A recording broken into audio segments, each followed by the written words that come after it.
Rebirth of perfect couple episode 11। शौर्य ने सनम की बातों को इग्नोर किया और उसे उसी तरह गोद में उठाए हुए बिस्तर की तरफ बढ़ गया। सनम को उस बिस्तर पर पटकर और एकदम से उसके ऊपर आ गया, जिससे सनम की सांस उसके गले में ही अटक गई और वो एक टक शौर्य को देखने लगी। सनम ने धीरे से कहा, प्रधान जी आप ही क्या कर रहे हैं? शौर्य ने अपना चेहरा सनम की गर्दन में छुपाते हुए कहा, तुमसे प्यार। और ये कहते हुए उसने सनम की गर्दन के पास चूम लिया और उसकी इस हरकत से सनम का दिल जैसे थम सा गया और उसके हाथ शौर्य की कंधों पर कस गए। शौर्य के होंठ लगातार सनम की गर्दन पर हरकत कर रहे थे और धीरे धीरे नीचे की तरफ बढ़ रहे थे, जिससे सनम की दिल की धड़कन हर बीतते पल के साथ बढ़ती जा रही थी। शौर्य ने अपना सिर ऊपर उठाया और सनम के लाल हो चुके चेहरे को देखकर उसकी नोच पर हल्के से किस करते हुए कहा, तुम तो अभी से शर्मा गई, तब क्या होगा जब मैं तुम्हें पूरी तरह अपना बना लूंगा। सनम ने अपना चेहरा दूसरी तरफ किया और कहा, जाइए हम आपसे बात नहीं करते, आप दिन ब दिन बहुत बेशर्म होते जा रहे हैं। शौर्य ने सनम का चेहरा अपने एक हाथ में पकड़ा और अपना माथा उसके माथे से लगाते हुए कहा, सिर्फ तुम्हारे लिए मेरी जान। ये कहकर उसने उन दोनों के होठों के बीच के फासले को जैसे खत्म कर दिया और सनम को किस करने लगा। सनम की पकड़ शौर्य की गर्दन और बालों पर मजबूत होती जा रही थी और उनका किस डिप होते जा रहा था। कुछ पलों पर जब उन दोनों को ही सांस लेने में दिक्कत होने लगी तो वो एक दूसरे से अलग हुए और अपनी गहरी सांसों के साथ एक दूसरे को देखने लगे। आंखों में जुनून लिए उनका प्यार एक अलग ही कहानी बयां कर रहा था। शौर्य ने सनम को उसके बालों से पकड़कर हल्का सा ऊपर उठाया, जिससे सनम उसकी आंखों में और गौर से देख पाए और कहा, सनम क्या तुम मुझसे दोबारा शादी करोगी? सनम ने हैरानी से शौर्य को देखा और उसकी आंखों से एक आंसू की बूंद बह गई। हाँ, उनकी शादी जिन हालातों में हुई थी उसे सनम ने कभी सोचा भी नहीं था। वो तो सिर्फ अपनी मोहर को हासिल करने उस घर में रुकी थी, लेकिन शौर्य से मुलाकात शायद भगवान ने उसके लिए तय की थी। सनम ने अपना सर हाँ में हिलाया और शौर्य को गले लग गई। शौर्य ने भी सनम को अपनी बाहों में भरकर अपनी आंखें बंद कर ली। वो सच में सनम से दोबारा शादी करना चाहता था। कुछ पल बाद जब शौर्य सनम से अलग हुआ तो अचानक ही सनम ने उसका चेहरा अपने हाथों में भरा और उसके पूरे चेहरे पर किस करने लगी। लेकिन शौर्य की होठों के पास आकर वो एक पल के लिए रुकी और उसने एक मुस्कान के साथ शौर्य के होठों से अपने होंठ जोड़ लिए और उसे बिस्तर पर गिरा खुद उसके ऊपर बैठ उसे किस करने लगी। शौर्य के लिए यह अनएक्सपेक्टेड था। उसकी सनम जो हमेशा उसके प्यार करने पर शर्मा जाती थी, इस समय खुद उसे किस कर रही थी। किस करते हुए सनम ने शौर्य की शर्ट के बटन्स ओपन करना शुरू कर दिया था और कुछ ही पल बाद शौर्य की शर्ट जमीन पर पड़ी थी। सनम के हाथ शौर्य की बॉडी पर मूव हो रहे थे और वो उसकी बॉडी पर किस और बाइट मार्क्स दे रही थी, जिससे शौर्य बेचैन हो रहा था। कुछ पल बाद शौर्य ने सनम को वापस अपने नीचे लिया और कहा, ये सब तुम्हारी गलती है। सनम मुस्कुराई और उसने अपनी बाहों का हार शौर्य के गले में लपेटे हुए कहा, और मैं ये गलती करके बहुत खुश हूँ। ये कहकर वो दोबारा शौर्य को किस करने लगी और कुछ ही पलों बाद वो कमरा हल्की सी रोशनी में प्यार भरी सिसकियों में खो सा गया और शौर्य और सनम हमेशा के लिए एक हो गए। इधर दूसरी तरफ सृष्टि के कमरे में सृष्टि इस समय गेस्ट रूम में रुकी हुई थी और अभी अभी शावर लेकर बाहर आई थी। उसने अपनी बॉडी पर सिर्फ एक व्हाइट कलर का टॉवल लपेट था और दूसरे टॉवल से वो बाल सूखते हुए एक गाना गुनगुना रही थी। वो सच में आज बहुत खुश थी क्योंकि उसे एक परिवार मिल गया था, अपना परिवार। सृष्टि गाना गुनगुनाते हुए आगे जा ही रही थी कि तभी उसकी नजर बेड पर गई और उसकी लगभग चीख निकल गई। सृष्टि ने घूरकर बेड की तरफ देखा और कहा, तुम यहाँ क्या कर रहे हो?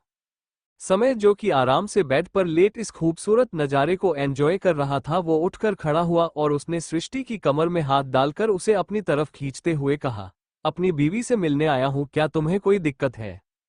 सृष्टि ने कहा, जी हाँ, मेरी प्यारी सासू माँ ने कहा है कि मुझे तुमसे 3 दिन तक नहीं मिलना है, इसलिए जाओ यहाँ से। समय ने कहा, और तुम्हें लगता है मैं तुम्हारी बात मानूंगा? सृष्टि ने उसे दरवाजे की तरफ धकेलते हुए कहा, तुम्हें मानना पड़ेगी, प्रतिशत। लेकिन इससे पहले कि वो दरवाजा खोल पाती, समय ने अचानक से उसे पलटकर दरवाजे के सामने खड़ा किया और उसके दोनों हाथ एक हाथ में पकड़ उसकी गर्दन पर किस करने लगा। सृष्टि इन सब के लिए बिल्कुल तैयार नहीं थी और उसकी आंखें हैरानी से बड़ी हो गई। सृष्टि ने कहा, समय तुम्हें क्या कर रहे हो? लेकिन समय बिल्कुल नहीं रुका। वो लगातार उसकी गर्दन और कॉलर बोन पर किस कर रहा था, जहां पानी की बूंदें मोतियों की तरह चमक रही थी। समय के इस तरह खुद के करीब आने से सृष्टि पर बहकने लगी थी और उसकी गहरी सांस और सिसकियां की आवाज समय को और ज्यादा वाइल्ड होने पर मजबूर कर रही थी। कुछ पल बाद सृष्टि की आंखें हैरानी से बड़ी हो गई क्योंकि जिस टॉवल से उसने खुद को ढक रखा था अब वो जमीन पर पड़ा था और समय के हाथ उसकी पूरी बॉडी पर घूम रहे थे और ये महसूस कर सृष्टि का रोम रोम कांप उठा था। सृष्टि ने कहा, प्लीज समय मुझे छोड़ दो। समय ने एक पल के लिए सृष्टि को देखा और उसके दोनों हाथ छोड़ उससे दूर खड़ा हो गया। सृष्टि ने हैरानी से समय को देखा, उसने बिल्कुल भी देखी थी कि समय उसके सिर्फ एक बार कहने पर उसे छोड़ देगा और अब उसे काफी ज्यादा बुरा फील हो रहा था। समय का खुद से दूर जाना उससे बर्दाश्त ही नहीं हो रहा था और उसकी आंखों में नमी तैर आई थी। उसने इस बात पर भी ध्यान नहीं दिया कि इस समय वो किस हालत में खड़ी है। वही समय एक टक उसकी पूरी बॉडी को देख रहा था। उसकी आंखें सृष्टि की नम आंखों पर जाकर टिक रख गई। उसने एक हल्की सी मुस्कान के साथ कहा, तुमने ही तो कहा था कि रुक जाओ, इसलिए मैं रुक गया। प्रतिशत। सृष्टि आगे बढ़ी और उसने समय की शर्ट का कॉलर खींचते हुए कहा, मैं तुम्हें रुकने को कहूंगी तो तुम रुक जाओगे, क्या अगर मैं तुम्हें मुझसे दूर जाने कहूंगी तो तुम दूर भी चले जाओगे? समय ने सृष्टि के बालों में हाथ फिरते हुए कहा, जिस चीज में तुम्हारी खुशी है मैं वो हर चीज करने के लिए तैयार हूं। सृष्टि ने कहा, तो मुझे प्यार करो। समय ने कहा, नहीं। सृष्टि ने कहा, हाँ, अगर तुम मुझे खुश देखना चाहते हो तो मुझे आज इतना प्यार करो कि मैं तुम्हारे एहसास को कभी भूल ना पाऊं। ये कहते हुए सृष्टि ने समय के होठों पर किस कर लिया और अगले ही पल समय ने उसे कमर से पकड़कर गोद में उठा लिया। सृष्टि ने अपने दोनों पैर समय के कमर के इर्द गिर्द लपेट दिए और उसके साथ बिस्तर की तरफ बढ़ गई। बिस्तर पर सृष्टि को आराम से लेटने के बाद समय ने लाइट्स ऑफ की और सृष्टि को प्यार करने लगा। आज वो थोड़ा वाइल्ड था क्योंकि आज सृष्टि उसका पूरा साथ दे रही थी। उन दोनों का प्यार उनकी गहरी आवाजों और सिसकियां के साथ चांद की रोशनी में मुकम्मल हो रहा था। सृष्टि के हाथों में मौजूद चूड़ियां जो कि उसे सुहासिनी ने दी थी शोर कर रही थी, वही सृष्टि के पैर में मौजूद पायल जो कि उसे शेषा ने दी थी, उसकी आवाज समय को हर बीते पल के साथ उसके साथ और ज्यादा वाइल्ड होने पर मजबूर कर रही थी।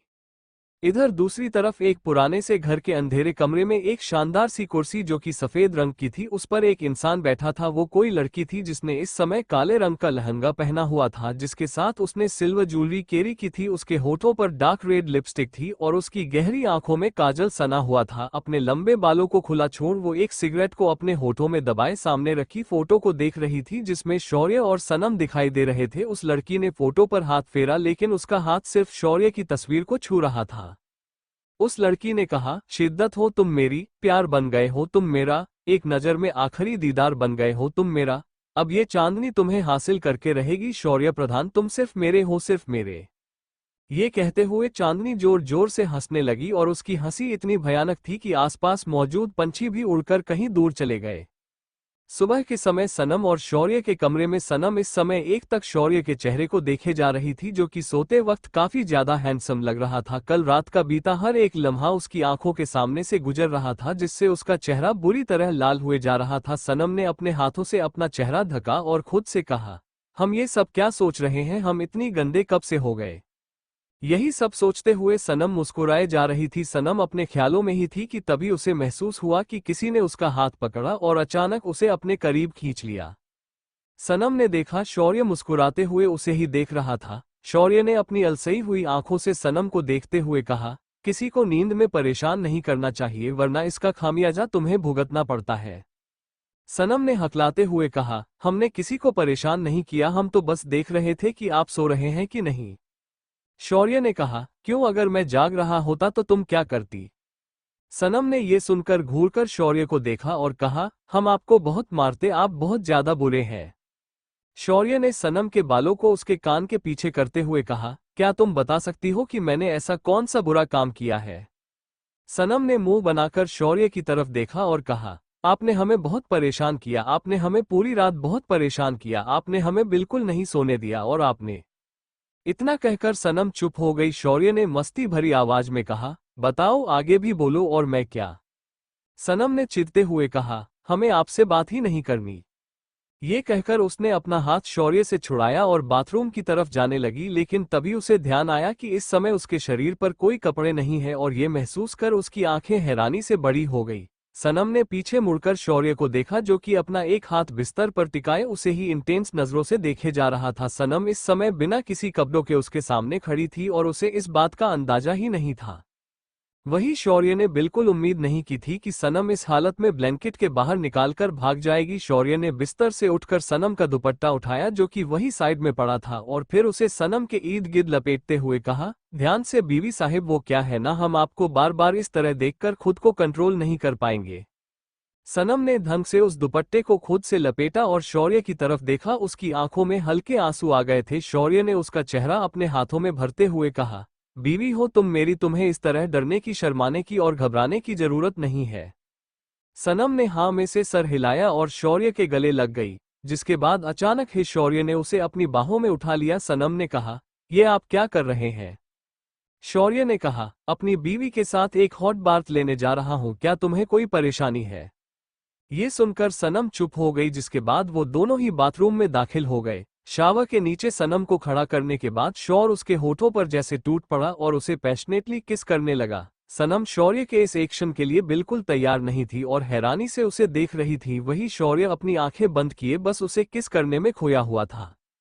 किस करते हुए उसके हाथ सनम की पूरी बॉडी पर मूव हो रहे थे, जिससे सनम के रोंगटे खड़े हो रहे थे और उसकी गहरी सांसें शौर्य को और ज्यादा मदहोश कर रही थी। कुछ पल बाद शावर का टेप ऑन हुआ और वो दोनों पानी में भीगने लगे। सनम की भीगे हुए होंठ शौर्य को किसी गुलाब की पंखुड़ी की तरह लग रहे थे और पानी की बूंदें जो सनम की बॉडी पर ठहर गई थी शौर्य को उनके करीब बुला रही थी और इसी के साथ शौर्य और सनम एक दूसरे की प्यार की दुनिया में दोबारा खो गए।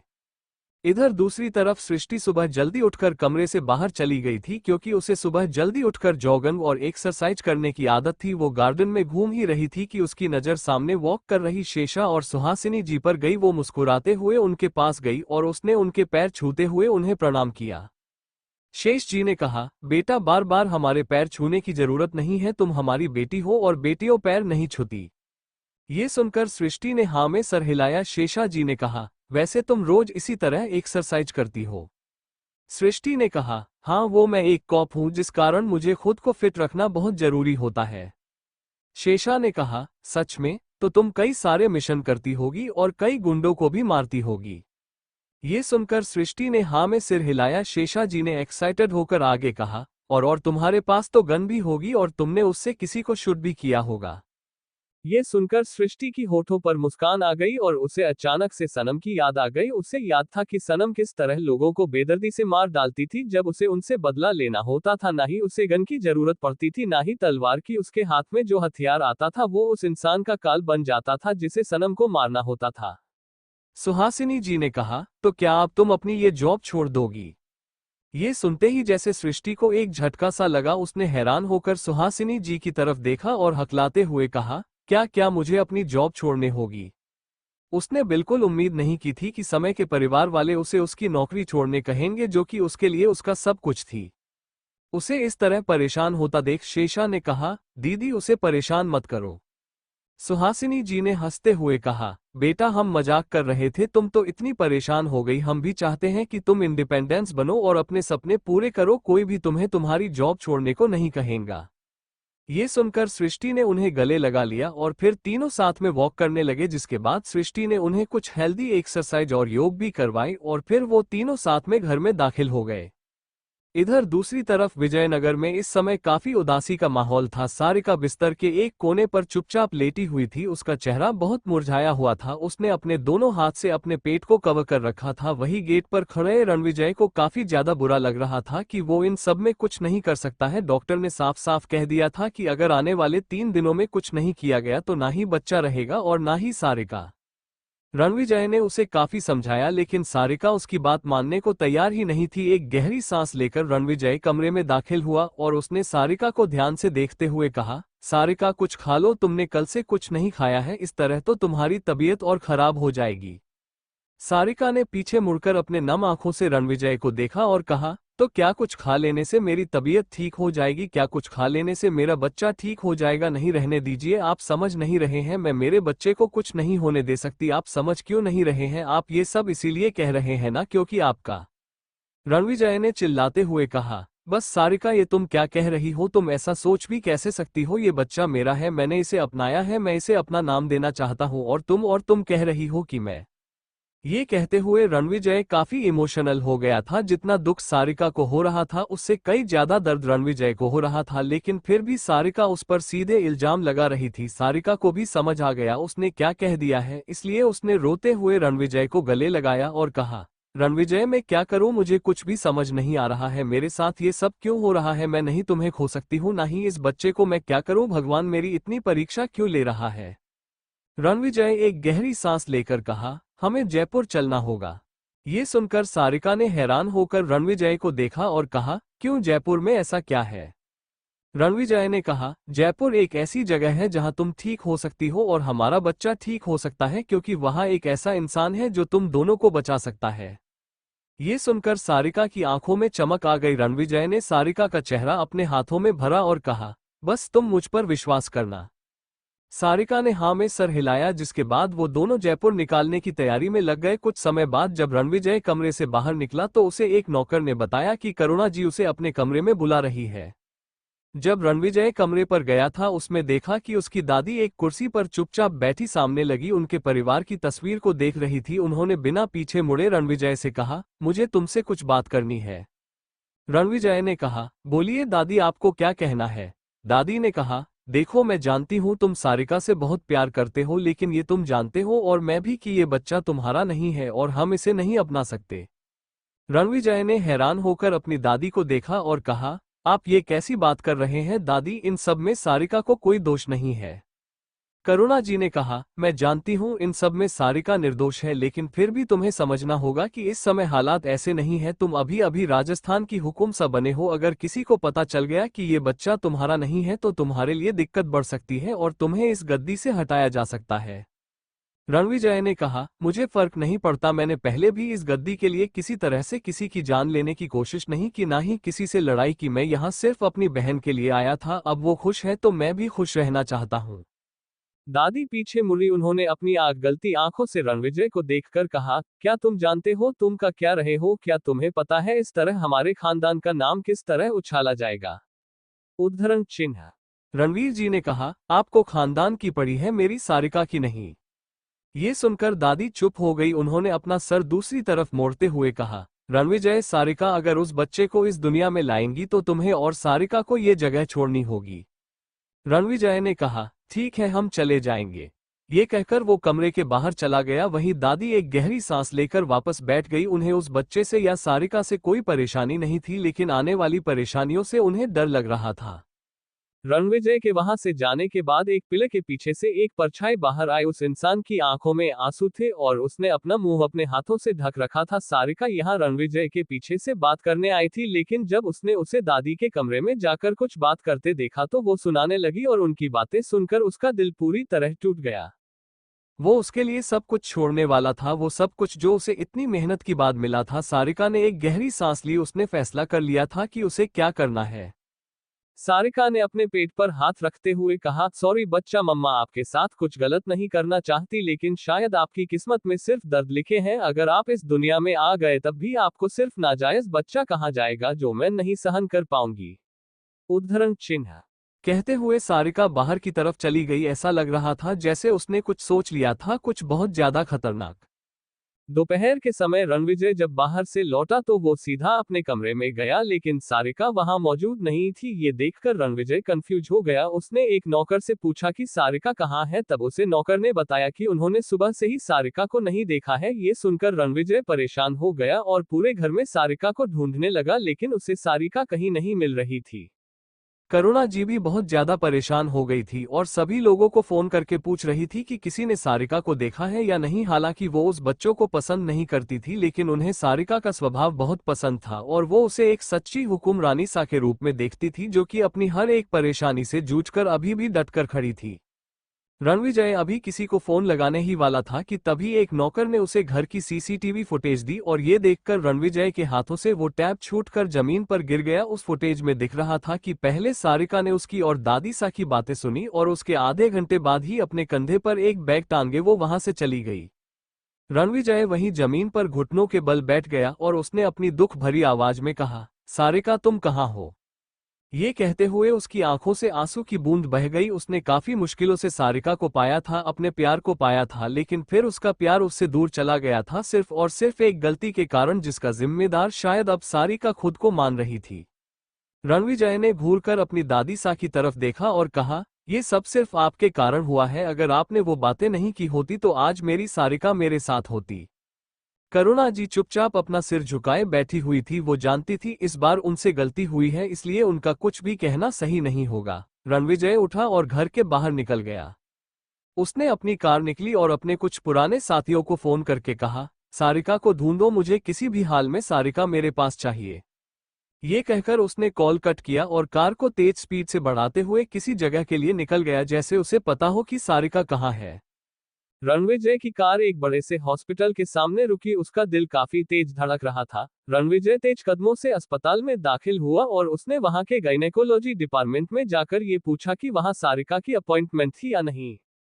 डॉक्टर ने उसे बताया कि हाँ, सारिका वहां आई थी और अपना अबॉर्शन करवाना चाहती थी, लेकिन क्योंकि वो 7 मंथ प्रेग्नेंट थी इसलिए इसमें बहुत ज्यादा रिस्क था। फिर भी उनके कहने पर हमने सारी तैयारी कर ली थी, लेकिन और ऐन मौके पर मिस सारिका कहीं गायब हो गई और फिर हमें नहीं मिली।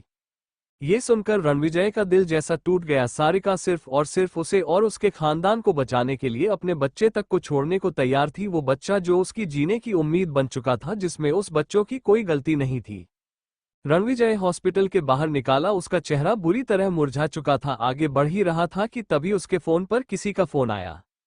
रणविजय ने कॉल रिसीव किया। दूसरी तरफ से एक जानी पहचानी आवाज सुनाई दी। वो लड़की से सिसक रही थी और उसकी आवाज काफी ज्यादा डरी हुई थी। रणविजय ने पैनिक होते हुए कहा, सारिका, सारिका तुम कहाँ हो? सारिका जो कि दूसरी तरफ थी, उसने डरते हुए कहा, रणविजय मुझे बचा लीजिए, इन लोगों ने मुझे किडनैप कर लिया है, मैं नहीं जानती मैं कहाँ हूँ, ये फोन मुझे अभी यहाँ पड़ा मिला है, प्लीज प्लीज मुझे बचा लीजिए, यहाँ पहले ही 2 लड़कियों की लाशें पड़ी है, रणविजय मैं मरना नहीं चाहती, मैं अपने बच्चों को नहीं खोना चाहती। उद्धरण चिन्ह। ये कहते हुए सारिका रोने लगी और तभी अचानक सारिका की एक तेज चीख के साथ वो फोन कट हो गया। दूसरी तरफ सारिका इस समय एक गोदाम में बंद थी, जहां उसके सामने इस समय एक आदमी खड़ा था। वो हट्टा कट्टा आदमी सारिका को घूरकर देख रहा था। उसने सारिका की बाल को पकड़कर खींचते हुए कहा, क्यों मेरा फोन चोरी कर कर यहाँ अपने पति को फोन कर रही हो और तुम्हें लगता है वो तुम्हें बचा लेगा? मेरे को नहीं, तुम्हें हमसे कोई नहीं बचा सकता। सारिका ने घूरकर उस आदमी को देखते हुए कहा, तुम चाहते क्या हो? क्यों कर रहे हो मेरे साथ ऐसा? आखिर तुम्हें किसने मुझे मारने के लिए कहा है? अगर तुम्हें पैसे चाहिए तो मैं उस इंसान से कई ज्यादा पैसे तुम्हें दे सकती हूँ। वो आदमी हंसा। उसने कहा, मैडम हम भले ही पैसे के लिए काम करते हैं, लेकिन हमारे भी कुछ उसूल है और हम उन्हें तोड़ नहीं सकते, इसलिए सॉरी, आपका पैसा हमें नहीं चाहिए। सारिका ने कहा, तो कम से कम मुझे उस इंसान का नाम ही बता दो। उस आदमी ने कहा, और तुम्हें लगता है कि मैं इतना बड़ा बेवकूफ हूं कि तुम्हें उसे इंसान का नाम बता दूंगा? प्रतिशत। ये सुनकर सारिका निराश हो गई और चुपचाप एक कोने में जाकर बैठ गई, क्योंकि वो जानती थी अगर उसने उस आदमी को और ज्यादा परेशान किया तो वो उसे हामा पहुंच सकता था और सारिका इस हालत में खुद को चोट लगने नहीं दे सकती थी। इधर दूसरी तरफ 4 बाइक काफी तेज रफ्तार के साथ एक जगह की तरफ बढ़ रही थी। उन बाइक्स पर 4 लोग बैठे थे और उन सभी की स्पीड काफी ज्यादा तेज थी। ब्लैक कलर के आउटफिट पहने हुए उन लोगों ने ब्लैक कलर का ही हेलमेट लगाया था और उनके पीछे कुछ गाड़ियां भी चल रही थी। थोड़ी देर बाद वो सभी बाइक एक जगह पर जाकर रुक गई और ध्यान से उस जगह को देखने लगी। ये एक पुराना सा गोदाम था जो कि शायद काफी सालों से बंद था। उन सभी लोगों ने एक एक कर अपना हेलमेट हटाया और फिर उस जगह को घूरने लगे। एक लड़की जिसकी गहरी नीली आंखें उस जगह पर ही टिकी हुई थी, उसने कहा, हमें किसी भी हालत में उन्हें बचाना होगा, हम उन्हें कुछ नहीं होने दे सकते। दूसरे इंसान ने कहा, चिंता मत करो सनम, उसे कुछ नहीं होगा। हाँ, ये 4 लोग थे सनम, शौर्य, समय और सृष्टि। सनम को अपने सोर्सेस से पता चला था कि आज सारिका को किडनैप किया जाने वाला है और उसे इस जगह पर रखा जाने वाला है। हालांकि वो उसकी किडनैपिंग नहीं रोक पाए थे, पर फिर भी वो उसे बचाने सुबह ही घर से निकल चुके थे और इस समय वो जयपुर और विजयनगर के बीच मौजूद एक गोदाम में थे। सनम ने अपना फोन निकाला और किसी को फोन करते हुए कहा, भाई सा। उद्धरण चिन्ह। दूसरी तरफ फोन पर रणविजय ने परेशान होकर कहा, सनम, सारिका कहीं नहीं मिल रही है, मैं उसे ढूंढ ढूंढ कर परेशान हो चुका हूँ। सनम ने कहा, हाँ हम जानते हैं और हमने यही आपको बताने के लिए फोन किया है कि भाभी सा को यहाँ किडनैप करके रखा गया है। अब जल्दी से यहाँ आने की कोशिश कीजिए, हम आपको एड्रेस भेज रहे हैं। ये कहकर सनम ने रणविजय से लोकेशन शेयर की और अपना फोन साइलेंट कर जेब में रख लिया। सृष्टि ने कहा, तो अब क्या? सनम ने अपने हाथ स्ट्रेच करते हुए कहा, लगता है खून खराबा हमसे दूर रह ही नहीं सकता। ये कहते हुए उसके होठों पर एक जानलेवा मुस्कान आ गई थी, जो कि उसकी उस मुस्कान से बहुत अलग थी, जो कि हर किसी को सुकून देती थी। इधर अंदर उस आदमी ने किसी को फोन करके कहा, हाँ मैडम, आपका काम हो गया है, हमने उस किडनैप कर लिया है। दूसरी तरफ मौजूद एक इंसान ने कहा, तो उसे किडनैप करके मत रखो, उसे मार डालो, और हाँ, उसे मारते समय उसका वीडियो जरूर बनना, मुझे वो वीडियो चाहिए, और ध्यान रहे वार उसके पेट पर होना चाहिए। उद्धरण चिन्ह। उसे लड़की की बातें सुनकर वो आदमी थोड़ा असहज हो गया। हालांकि उसने पहले भी कई किडनैपिंग की थी और अभी अभी वो वहां 2 लाशों को भी उठाकर लाया था, जो कि उसने अस्पताल से चोरी की थी ताकि वो उनके बॉडी पार्ट्स को बेच सके। लेकिन फिर भी एक प्रेग्नेंट लेडी को उसके पेट पर वार करके मारना बहुत ज्यादा भयानक था। उस आदमी ने कहा, लेकिन मुझे लगता है कि उस औरत ने दूसरी तरफ से चिल्लाते हुए कहा, मुझे फर्क नहीं पड़ता कि तुम्हें क्या लगता है, मैंने तुम्हें जिस काम के लिए पैसे दिए हैं वो काम करो, मुझसे बहस मत करो। ये सुनकर वो आदमी चुप हो गया और उसने कॉल कट कर दिया। कॉल कट करने के बाद उसने कोने में चुपचाप बैठी सारिका की तरफ देखा। सारिका के बाल बिखरे हुए थे और उसने अपने दोनों हाथ से अपने पेट को काफी टाइटली पकड़ रखा था, जैसे वो अपने बच्चों को प्रोटेक्ट करना चाहती हो। उसकी आंखों से कुछ आंसू की बूंदें भी बह रही थी और उसका उदास चेहरा उसे और ज्यादा मासूम बना रहा था। वो आदमी थोड़ी बड़ी उम्र का था और सारिका को देखकर उसे अपनी बेटी की याद आ रही थी, जिस कारण उसकी हिम्मत ही नहीं हो रही थी कि वो सारिका की जान ले। उस आदमी ने सारिका के पास बैठकर उसे पानी का गिलास देते हुए कहा, पानी पियो। सारिका ने जल्दी से वो गिलास लिया और पानी पीने लगी, क्योंकि उसे सच में बहुत प्यास लगी थी। पानी पीने के बाद सारिका ने उस आदमी को देखा और कहा, तुम मुझे मार क्यों नहीं देते, तुम्हें तो इसी काम के पैसे मिले हैं ना? उस आदमी ने कहा, मुझे अभी ऑर्डर मिला है कि मुझे तुम्हारी जान लेनी होगी, वो भी तुम्हारे पेट पर वार कर। सारिका ने जल्दी से अपने पेट को अपने हाथ से कवर कर कहा, प्लीज मुझे मार दो, अगर तुम्हें मेरी जान ही लेनी है तो मेरी गर्दन काट दो, पर मेरे पेट पर वार मत करो। अगर तुम मुझे इतनी बुरी मौत दोगे तो भगवान तुम्हें भी अच्छी जिंदगी नहीं देगा। उसे आदमी ने कहा, चिंता मत करो, तुम यहां से जा सकती हो। सारिका ने हैरान होकर उस आदमी की तरफ देखा और कहा, क्या मैं जा सकती हूँ? उस आदमी ने सारिका के सिर पर हाथ फिरते हुए कहा, तुम बिल्कुल मेरी बेटी की तरह हो। हाँ, ये काम मैं इसीलिए करता हूँ क्योंकि कई सालों पहले एक इंसान ने मेरी बेटी की जिंदगी बर्बाद करके उसे मार डाला था, और उसी से बदला लेने के लिए मैं इस काली दुनिया में आया था, और तब से ही मेरा ये पेशा बन गया। लेकिन मैं तुम्हें मारकर अपनी उस बेटी को दुख नहीं देना चाहता। उद्धरण चिन्ह। ये कहकर वो आदमी दूर हुआ और सारिका भी उठकर खड़ी हो गई। सारिका ने कहा, आप सच में बहुत अच्छे हैं। ये कहकर वो जाने लगी, लेकिन इससे पहले कि सारिका वहां से जा पाती, किसी ने पीछे से जंजीर फेंककर उसके पैरों को लपेट लिया और उसे पीछे खींच लिया। इससे पहले कि सारिका गिर पाती, उसे आदमी ने सारिका को अपनी बाहों में संभाल लिया और पीछे देखा। पीछे एक लड़की खड़ी थी जिसने काले रंग का लहंगा पहना हुआ था। उसकी गहरी काली आंखें घूरकर उन दोनों को देख रही थी। उस लड़की ने अपने लंबे बालों में हाथ घुमाते हुए कहा, मुझे पता था कि तुम इसे छोड़ दोगे, तुम्हारी ये जो आवाज है ना, अचानक से सॉफ्ट हो गई थी। मैं तभी समझ गई थी कि तुम्हारे अंदर का वो मरा हुआ इंसान जिंदा हो गया है, जो कि अब मेरे शिकार को छोड़ना चाहता है। लेकिन चिंता मत करो, अब तुम भी मारोगे और मेरा शिकार भी। ये कहकर वो औरत जोर जोर से हंसने लगी। सारिका उस आवाज को सुनकर पीछे मुड़ी, लेकिन ये देखकर वो हैरान हो गई कि उस लड़की ने अपने चेहरे पर एक काले रंग का नकाब लगा रखा था, जिससे उसके सिर्फ आंखें दिखाई दे रही थी। सारिका ने कहा, तुम कौन हो और ये सब क्यों कर रही हो? उद्धरण चिन्ह। वो लड़की आगे बढ़ी और उसने सारिका की गर्दन पर हाथ रखा और दूसरा हाथ उसके पेट पर रखते हुए कहा, मैं वो हूं जिसे तुमसे और तुम्हारे इस नाजायज बच्चों से बहुत परेशानी है, और मैं तुम दोनों को भी इस दुनिया से मिटा देना चाहती हूँ। ये सुनकर सारिका की आंखें हैरानी से बड़ी हो गई। उसने कहा, आखिर तुम कौन हो और मेरे साथ ये सब क्यों कर रही हो? उसे लड़की ने आगे बढ़कर सारिका के बालों को खींचा और उसके चेहरे की तरफ झुकते हुए कहा, मैं वो हूं जो तुम्हें मार डालूंगी, जो तुम्हारा काल बनकर आई है। ये कहते हुए उसने चुटकी बजाई और कुछ ही पल बाद वो आदमी जो सारिका की मदद करने वाला था, उसे एक आदमी ने मार डाला और वो जमीन पर खून से लथपथ तड़पने लगा। ये देखकर सारिका की हिम्मत ही नहीं हुई कि वो अपनी जगह से हिल भी पाए, क्योंकि वो अपने बच्चे को कुछ नहीं होने दे सकती थी।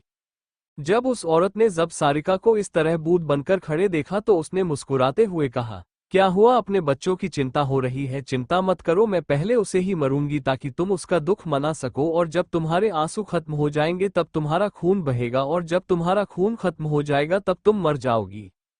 उस इंसान की बातों को सुनकर सारिका जैसे हैरान सी हो गई थी और उसे समझ ही नहीं आ रहा था कि आखिर ये औरत है कौन जो उसे इस तरह परेशान कर रही है।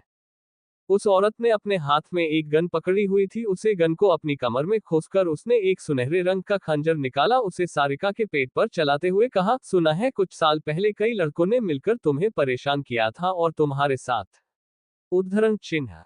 इतना कहकर वो चुप हो गई और उसके आगे की बात सारिका समझ गई। उस लड़की ने हंसते हुए आगे कहा, हाँ हाँ मैं समझ सकती हूँ, अब जब इतनी सारी परेशानी से जूझकर तुम्हें एक बच्चा मिल रहा है, वो भी नाजायज, जिसे आप इस दुनिया में नहीं है, तो तुम उसे कैसे खो सकती हो? पर क्या करें, इस बच्चे की किस्मत में दुनिया में आना लिखा ही नहीं है। ये कहते हुए जैसे ही उस औरत ने वो खंजर सारिका के पेट में घुसाने की कोशिश की, अचानक ही ना जाने सारिका से अंदर कहां से इतनी हिम्मत आई, उसने वो खंजर पकड़कर उस लड़की के हाथों के दाएं हिस्से पर घुसाते हुए कहा, तुम जानती ही क्या हो मेरे बारे में? अगर जाना होता तो इस तरह मुझ पर हमला नहीं करती। हाथ में खंजर लग जाने से वो औरत जोर जोर से चिल्ला रही थी। उसके आसपास मौजूद लोग जल्दी रिएक्ट नहीं कर पाए, लेकिन जब उस औरत के हाथ में अंदर तक खंजर घुस गया तो उन लोगों ने जल्दी से सारिका को खींचकर एक साइड पटक दिया। सारिका ने हंसते हुए कहा, मार डालो मुझे, मारकर तुम्हें क्या मिलेगा? और जो भी मिलेगा उसे मेरा परिवार तुमसे छीन ही लेगा। उस औरत ने अपने हाथ से खंजर निकालकर जमीन पर फेंका और सारिका का चेहरा अपने हाथ में पकड़कर कहा, बहुत ज्यादा अकड़ है तुम्हारे अंदर, और ये अकड़ में आज मैं तोड़कर रहूंगी। ये कहकर उसने सारिका के चेहरे पर थप्पड़ मारा और वही साइड में एक कुर्सी पर बैठते हुए कहा, इसके पेट पर लात मारो, मैं चाहती हूँ ये अभी मर जाए। और उसकी इस बात को सुनकर सारिका ने अपने पेट को दोनों हाथों से कवर करते हुए कहा, हिम्मत भी मत करना।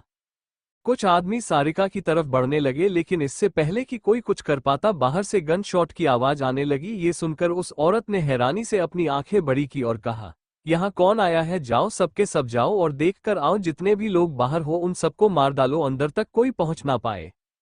ये सुनकर वो सभी आदमी बाहर चले गए। उस औरत ने मुस्कुराते हुए कहा, लगता है तेरा आशिक तुझे बचाने आया है। क्या नाम है उसका? रणविजय माथुर। पर चिंता मत कर, आज तुझे वो भी नहीं बचा पाएगा।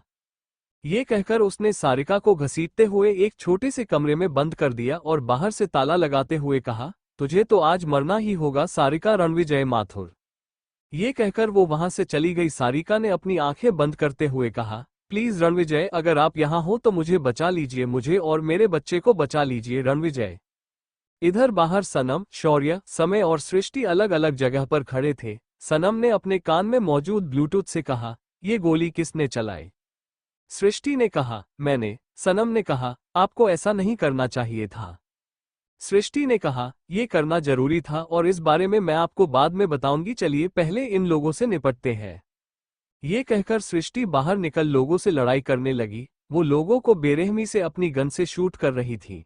हालांकि उसे भी कई चोटें लगी और कुछ बार वो जमीन पर गिर भी गई, लेकिन फिर भी अपने बहते हुए खून की परवाह न कर वो एक के बाद एक हमले किए जा रही थी। उसी के साथ समय भी लड़ाई में शामिल हो चुका था। शौर्य और सनम अब तक छुपे हुए थे। सभी गुंडों को समय और सृष्टि के साथ बिजी देख सनम और शौर्य अंदर दाखिल हो गए। अंदर काफी ज्यादा अंधेरा था। सनम ने कहा, हम इस तरफ जाते हैं, आप उस तरफ जाइए। शौर्य ने कहा, अपना ख्याल रखना। ये कहकर वो ऊपर की तरफ चला गया और सनम नीचे किसी को ढूंढने लगी, लेकिन वहां कोई भी नहीं था। सनम आगे जा ही रही थी, उसे किसी के चिल्लाने की आवाज सुनाई दी। सनम पीछे मुड़ी और तभी उसे कुछ उड़ता हुआ सा दिखाई दिया। ये देख वो जल्दी से उस तरफ दौड़ी। सनम ने देखा कि एक लड़की काले रंग का लहंगा पहने वहां से कहीं जा रही थी। सनम तेजी से उसके पास दौड़ते हुए गई। उसने कहा, रुको। सनम की आवाज सुनते ही उसे लड़की की आंखें हैरानी से बड़ी हो गई और वो बिना पूछे और ज्यादा तेजी से भागने लगी। पर सनम भी अब उसका पीछा कहाँ छोड़ने वाली थी, वो भी उस लड़की के पीछे भागने लगी। सनम ने उस लड़की के दुपट्टे को पकड़ लिया, लेकिन इस लड़की ने अपना दुपट्टा वहीं छोड़ा और तेजी से अंधेरे में कहीं गायब सी हो गई। सनम इससे पहले कि आगे जा पाती उसे शौर्य का फोन आया। सनम ने ब्लूटूथ का बटन दबाया। शौर्य ने कहा, मुझे सारिका मिल गई है, लेकिन एक प्रॉब्लम है, तुम जल्दी से यहाँ आ जाओ। सनम ने उस दिशा में देखा जहां वो लड़की गई थी और अपने हाथ पटकते हुए वहां चली गई। जहां शौर्य था, सगरी एक कमरे के सामने खड़ा था जहां गेट पर एक अजीब सा ताला लगा हुआ था और उस पर एक अजीब सा पैटर्न बना हुआ था। उसमें सिंबल्स में कुछ लिखा था, शायद वो एक कोड वर्ड वाला ताला था। शौर्य ने कहा, क्या तुम्हें ये खोलना आता है? सनम ने हाँ में सिर हिलाया और जमीन पर बैठी और उस ताले को सुझाने लगी, जो कि बहुत ज्यादा मुश्किल था। काफी समय तक कॉर्ड को मिलने रहने के बाद जब वो ताला खुला तो उन दोनों ने जल्दी से दरवाजा खोला। अंदर सारिका बेहोश पड़ी थी। शौर्य ने जल्दी से सारिका को गोद में उठाया और बाहर आ गया। बाहर अब तक वो सभी गुंडे भी मर चुके थे और समय और सृष्टि एक कोने में चुपचाप खड़े थे। शौर्य और सनम को बाहर आता देख वो दोनों भी जल्दी से आगे बढ़े। सनम ने कहा, इधर मत आइए, जाकर बाइक निकालिए। इससे पहले कि कोई बाइक निकल पाता, अचानक से कई सारी काले रंग की गाड़ियां वहां आकर रुकी। पहली गाड़ी में से रणविजय बाहर आया। रणविजय ने जैसे ही सारिका की हालत देखी वो परेशान हो गया। रणविजय ने कहा, इसे क्या हुआ है? सनम ने कहा, चिंता बाद में कीजिए, पहले भाभी को अस्पताल लेकर चलिए। ये सुनकर समय ने हाँ में सिर हिलाया और फिर वो सभी लोग अस्पताल के लिए निकल गए। 2 घंटे बाद सारिका इस समय हॉस्पिटल रूम में मौजूद थी और रणविजय उसके सामने बैठा हुआ था। सारिका ने धीरे धीरे अपनी आंखों को खोलकर देखा। सारिका ने रोते हुए कहा, हमारा बच्चा। ये कहते हैं उसने अपने पेट पर हाथ रखा और एक गहरी सांस ली। उसका बच्चा अभी भी उसके पेट में ही था। रणविजय ने कहा, तुम्हें क्या जरूरत थी अकेले घर के बाहर जाने की? देखा कितनी बड़ी मुसीबत में फंस गई। अगली बार तुमने ऐसा करने की कोशिश की तो मैं तुम्हें कभी माफ नहीं करूंगा। सारिका ने हाँ में सिर हिलाया और रणविजय के गले लग गई और सच में उस समय वो बहुत ज्यादा डर चुकी थी। कमरे के बाहर सनम, शौर्य, सृष्टि और समय बैठे हुए थे। समय और सृष्टि के घाव पर 2 नस दवाई लगा रही थी। वही सनम ने अपना एक हाथ पीछे कर रखा था और शौर्य घूरकर उसे देख रहा था। उसने कहा, मुझे अभी के अभी अपना हाथ दिखाओ, मैं देख रहा हूं कब से तुम अपने साथ को पीछे करके बैठी हो। सनम ने हकलाते हुए कहा, हम तो कुछ नहीं कर रहे, वो बस ये हाथ में थोड़ा दुख रहा है इसलिए हमने इस मोड़ के रखा है। शौर्य ने घूरकर सनम को देखा और उसका हाथ अपनी तरफ खींच लिया। ये देखकर कि सनम के हाथ पर कितना बड़ा घाव का निशान था, शौर्य की आंखें गुस्से से लाल हो गई। उसने जोर से एक डॉक्टर को आवाज लगाई। डॉक्टर कहते हुए शौर्य के सामने आकर खड़ा हुआ और अपना सिर झुकाकर उसे देखने लगा। शौर्य ने कहा, मैडम को अभी के अभी ट्रीट करो। ये सुनकर डॉक्टर खुद सनम की चोट पर दवाई लगाने लगा, क्योंकि सनम की चोट ज्यादा गहरी नहीं थी। डॉक्टर ने सिर्फ पट्टी कर दी। ये देखकर सनम को मुंह बन गया। उसने खुद से कहा, हम घर जाकर हल्दी का लेप लगा लेते, सब ठीक हो जाता। शौर्य ने कहा, तुम्हारा हल्दी का लेप तो सब कुछ ठीक कर देता है, तुमने बाकी सबकी चोटें क्यों ठीक नहीं कर दी? प्रतिशत। ये सुनकर सनम चुप हो गई। उनकी बातें सुनते हुए साइड में बैठे समय और सृष्टि मुस्कुरा रहे थे। सृष्टि ने कहा, तुम्हारा भाई सच में बहुत अच्छा है, वो मेरी बहन का बहुत ख्याल रखता है। समय ने मुंह बनाते हुए कहा, क्या मैं तुम्हारा ख्याल नहीं रखता हूं, बताओ? सृष्टि ने समय को घूरते हुए कहा, बिल्कुल नहीं, अगर तुम्हें मेरा ख्याल होता तुम उस लड़ाई के बीच में बिल्कुल नहीं कूदते, तुम्हें बचाने के चक्कर में ही मुझे इतनी सारी चोट लगी है। ये सुनकर समय चुप हो गया, क्योंकि वो जानता था ये सच है। थोड़ी देर बाद रणविजय सारिका के कमरे से बाहर आया और उसने सनम के सामने खड़े होते हुए कहा, मैं तुम्हारा थैंक्स कैसे करूं सनम? सनम ने कहा, भाई सर, थैंक यू कहने की कोई जरूरत नहीं है, पहले आप मुझे ये बताइए भाभी सा अकेले घर से बाहर क्यों निकाली? ये सुनकर रणविजय ने एक गहरी सांस लेकर सारी बातें सनम और बाकी सबको बता दी। ये सुनकर कि करुणा देवी ने किस तरह का बिहेव किया और सारिका किस परेशानी में है, सभी लोगों को बुरा लगा। रणविजय ने सनम का हाथ पकड़कर कहा, सनम अब तुम ही कुछ कर सकती हो। सनम ने घबराते हुए कहा, नहीं भाई साहब, हम ये नहीं कर सकते हैं, आप तो जानते हैं ना कि हमने। रणविजय ने कहा, नहीं सनम, वो सिर्फ एक गलती थी और कुछ नहीं, मैं जानता हूं तुम ये कर सकती हो और तुम्हारे अलावा ये कोई और नहीं कर सकता है। सनम अब दुविधा में फंस चुकी थी। वही बाकी सभी लोग कंफ्यूज होकर सनम और रणविजय को देख रहे थे। शौर्य ने कहा, ये किस बारे में बात हो रही है, क्या कोई मुझे कुछ बताएगा? सनम ने शौर्य की तरफ देखा, उसकी आंखों में एक उलझन थी। रणविजय ने शौर्य के सामने खड़े होते हुए कहा, क्या तुमने बेस्ट गायनेकोलॉजिस्ट डॉक्टर मन का नाम सुना है? शौर्य ने कहा, वो काफी ज्यादा फेमस डॉक्टर है और वर्ल्ड वाइड में उन्होंने कई सारे ऑपरेशन किए हैं। हालांकि किसी ने उनका फेस नहीं देखा है, पर फिर भी कहा जाता है कि वो मुश्किल से मुश्किल डिलीवरी को आसानी से करवा देती है और उन्होंने कई सारी जानों को बचाया है। एक बार तो उन्होंने एक लेडी जिसके पेट में 8 बच्चे थे उसका ऑपरेशन किया था और सभी बच्चों के साथ माँ भी सही सलामत जिंदा बच गई थी। पर तुम उसके बारे में बात क्यों कर रहे हो? रणविजय ने सनम का हाथ पकड़कर आगे खींचते हुए कहा, वो सनम ही है। सभी लोगों ने हैरानी से सनम को देखा, उनका मुंह खुला का खुला रह गया था। सनम एक 23 साल की लड़की और वो एक गायनेकोलॉजिस्ट थी। आखिर वो कैसे डॉक्टर हो सकती है, क्योंकि उस डॉक्टर के चर्चे पिछले 5 सालों से हो रहे थे और सनम तब सिर्फ 17 साल की थी। सनम ने अपना सिर उठाकर शौर्य को देखा, जो कि अपनी खा जाने वाली नजरों से उसे घूर रहा था। सनम ने कहा, आप गुस्सा तो मत कीजिए, हम आपको बताने ही वाले थे। शौर्य ने कहा, और तुम मुझे ये कब बताने वाली थी? सनम ने हड़बड़ाते हुए कहा, बस अभी। शौर्य को समझ नहीं आ रहा था कि वो इस लड़की का क्या करें और इसके कितने राजों को संभाले, क्योंकि इसकी लिस्ट खत्म ही नहीं होती थी। ये लड़की एक ऐसी साइक्लोपीडिया थी जिसे वो जितना पढ़ता था वो उतनी बड़ी होती जाती थी। रणविजय ने कहा, इसलिए मैं चाहता हूं तुम सारिका का ऑपरेशन करो। सनम ने कहा, लेकिन आप जानते हैं ना कि हमें ब्लैक लिस्ट कर दिया गया है। शौर्य ने कहा, लेकिन क्यों? सनम ने कहा, वो हमने एक बहुत बड़े आदमी की वाइफ का ऑपरेशन किया था और वो ऑपरेशन फेल हो गया था, जिसमें माँ और बच्चा दोनों नहीं बचे थे। इसीलिए उसने हमें ब्लैक लिस्ट करवा दिया और हमारा नाम हर जगह से मिटा दिया। इसलिए अब कोई भी हमें नहीं जानता है, ना ही हमारे पास अब कोई डिग्री है।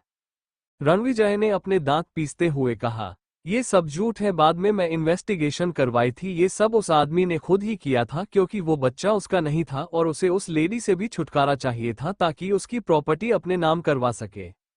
सनम ने हैरान होकर रणविजय को देखा, उसे पता ही नहीं था सच ऐसा है। रणविजय ने सनम की बाह को पकड़ते हुए कहा, और तुम चिंता मत करो, जब मुझे ये सब पता चला तभी मैंने उसे आदमी पर केस किया और उसके बाद तुम्हारी सारी डिग्री और लाइसेंस तुम्हें वापस मिल गया था, पर तुम मुझे दोबारा नहीं मिली। ये कहकर रणविजय उदास हो गया। सनम ने कहा, अच्छा ठीक है। ये सुनकर रणविजय खुश हो गया और उसके बाद वो सभी लोग सारिका को डिस्चार्ज कर घर ले गए। घर पहुंचने के बाद सनम सीधे वॉशरूम में चली गई। इस समय सनम शावर के नीचे खड़ी थी और उसका पूरा शरीर पानी से भीगा हुआ था। आंखें बंद किए वो आज हुए हर एक चीज के बारे में सोच रही थी। गर्म पानी उसके शरीर के दर्द को गायब सा कर रहा था। सनम अभी शावर ले ही रही थी कि तभी उसे महसूस हुआ कोई उसके सामने खड़ा है। सनम ने बिना आंखें खोले कहा, प्रधान जी, आपको शर्म नहीं आती किसी को नहाते समय डिस्टर्ब करने में? उद्धरण चिन्ह। शौर्य ने कहा, तो मुझे शर्मानी चाहिए। उद्धरण चिन्ह। ये कहते हुए वो झुका और सनम की गर्दन पर किस करने लगा। सनम ने अपने दोनों हाथ शौर्य के गले में लपेट दिए और धीरे से अपनी आंखें खोली। शौर्य इस समय शर्टलेस खड़ा था और उसकी बॉडी पानी से भीग चुकी थी। सनम ने मुस्कुराते हुए शौर्य के होठों पर अपना अंगूठा फेरा और कहा, हमें ऐसा क्यों लग रहा है, आपके साथ हम भी बेशर्म बनते जा रहे हैं? शौर्य ने कहा, तुम्हें बनना ही चाहिए बीवी, क्योंकि तुम शौर्य प्रधान की बीवी हो और तुम सनम शौर्य प्रधान हो, और वैसे भी मेरी बीवी तो झांसी की रानी है, वो किस डरती है? उद्धरण चिन्ह। सनम ने कहा, बिल्कुल हम किसी से नहीं डरते सिवाय आपके उस किस के जिससे हमारे होंठ बुरी तरह सूज जाते हैं। आप हमें सॉफ्टली किस क्यों नहीं करते? शौर्य ने मुस्कुराकर सनम को देखा और कहा, कैसी ऐसे? ये कहते हुए उसने अपने होंठ सनम के होठों पर रखे और उसे धीरे धीरे किस करने लगा। उसके होंठ सनम के होठों पर हल्के हल्के मूव हो रहे थे और उस एहसास से सनम की बॉडी में जैसे कर्ट से दौड़ गया था। शौर्य का एक हाथ सनम की पीठ पर घूम रहा था और दूसरा सनम के शरीर के अगले भाग पर, जिससे सनम की सांसें गहरी होती जा रही थी। शौर्य का हाथ उसके शरीर के जिन हिस्सों को छू रहा था वो लाल हो रहे थे और उसकी सेंसिटिव स्किन को टच करते हुए शौर्य जैसे पागल सा हो गया था और उसे और ज्यादा परेशान करने लगा था, जिससे सनम मचलने लगी थी। पर शौर्य ने उसे बिल्कुल नहीं छोड़ा। एक गहरी और शांत किस के बाद जब वो दोनों अलग हुए तो उन दोनों की ही आंखों में मदहोशी छाई हुई थी। सनम ने अचानक ही पलटकर शौर्य को अपने सामने खड़ा किया और कहा, ये तो गलत बात है प्रधान जी, आप हर बार ऐसा ही करते हैं। शौर्य ने कहा, मैं कैसा करता हूँ? सनम ने शौर्य के कंधों पर हाथ रखा और उसकी जो लाइन को काट लिया और धीरे धीरे अपने होठों को नीचे ले जाते हुए उसकी पूरी बॉडी पर किस करने लगी, जिससे शौर्य की आंखें लाल हो गई थी और वो सुकून से सनम को महसूस करने लगा था। सनम के होंठ गुलाब की पंखुड़ियां की तरह थे जो कि उसकी बॉडी पर घूम रहे थे और ये एहसास शौर्य को बहुत पसंद आ रहा था। कुछ पल बाद शौर्य ने दोबारा सनम को अपने सामने किया और कहा, तुम आग से खेल रही हो क्या? तुम्हें जल जाने का डर नहीं है? उद्धरण चिन्ह। सनम ने कहा, डरते वो है जिन्हें ये ना पता हो कि आग सिर्फ जलती नहीं है बल्कि गर्माहट भी देती है, और आप हमारी वही गर्माहट है, इसलिए हम आपसे क्यों डरे? उद्धरण चिन्ह। ये कहते हुए सनम ने शौर्य को गले लगा लिया और शौर्य उसकी गर्दन पर किस करने लगा। कुछ ही पलों बाद शौर्य और सनम बाथटब में मौजूद थे और उन दोनों की गहरी सांसों और सिसकियां की आवाज उसे पूरे बाथरूम में गूंज रही थी। सनम शौर्य का नाम पुकारते हुए काफी कामुक लग रही थी, जिससे शौर्य और ज्यादा उत्तेजित हो रहा था और सनम को और परेशान कर रहा था, जिस कारण सनम बुरी तरह थक चुकी थी, पर फिर भी शौर्य उससे दूर नहीं हो रहा था। आखिर में जब सनम बाथटब में सो गई तब शौर्य शांत हुआ और उसने सनम को अच्छे से क्लीन करके उसे एक बाथरोब पहनाया और उसे कमरे में ले जाकर बिस्तर पर लेटा दिया और खुद भी उसके साथ लेट गया, जिसके बाद उन दोनों को ही नींद आ गई। रात के समय सृष्टि पानी की बोतल लेकर किचन की तरफ जा रही थी, क्योंकि उसके कमरे में पानी खत्म हो गया था और वो समय किचन में खड़ी उस बड़ी सी परछाई को देख रही थी जो खुद फ्रिज के सामने खड़ी होकर कुछ ढूंढ रही थी। सृष्टि एक ही पल में उसे इंसान को पहचान गई और उसने धीरे से कहा, आप यहाँ क्या कर रहे हैं? वो इंसान पीछे मुड़ा और सृष्टि को देखकर थोड़ा शॉक हो गया। उसने कहा, सृष्टि तुम यहाँ, मैंने उम्मीद नहीं की थी कि हम दोनों दोबारा इस तरह मिलेंगे।